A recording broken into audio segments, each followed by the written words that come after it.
সোনার কাজের যা অবস্থা, ভাবছি বাড়ি গিয়ে একটা চপের দোকান দেব।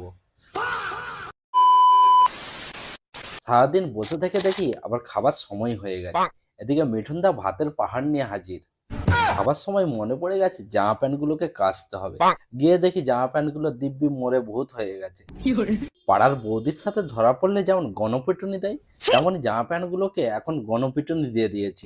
20 কিলো ভরে নিয়ে বেশ হাঁপিয়েও পড়েছে, আর খিদেও লেগে গেছে। আজকে আবার ভ্যালেন্টাইন ডে। হোটেলওয়ালা ভালো মন্দ রান্না করেছে।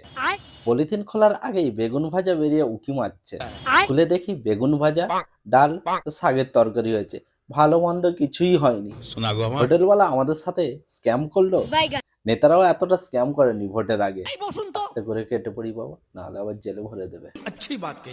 খাওয়া দাওয়া করে নাক ডাকিয়ে ঘুম থেকে উঠে দেখি দিব্যি চা এসে হাজির। মিঠুনদা আবার ড্যাব ড্যাব করে দেখছে, তাড়াতাড়ি খেয়ে নি। সন্ধ্যা হতেই পেটটা কেমন খাই খাই করছে, তাই দেরি না করে চপ শিল্পে লেগে পড়েছি। আলু কাবলি, লঙ্কার পকোড়া আর পেঁয়াজি ভাজিও বলে। আর শুভ এইদিকে বেশ বেসন মাখাচ্ছে।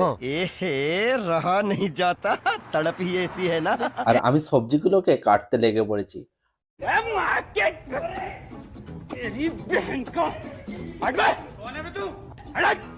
লঙ্কাগুলো মনে মনে বলছে, আজকে আমাকে খেলে কাল সকালে তোদের পেছন ফাটবে।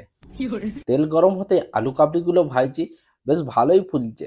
ভাবছি সোনার কাজের যা অবস্থা, বাড়ি গিয়ে একটা চপের দোকান দেবো। अच्छा তোমরা খেতে এসো, টাকা নিয়ে, না হলে আবার ব্যবসায় লস হয়ে যাবে।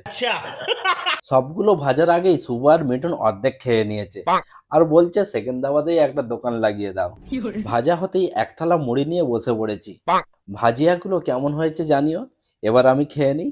ভালো থেকো, টাটা।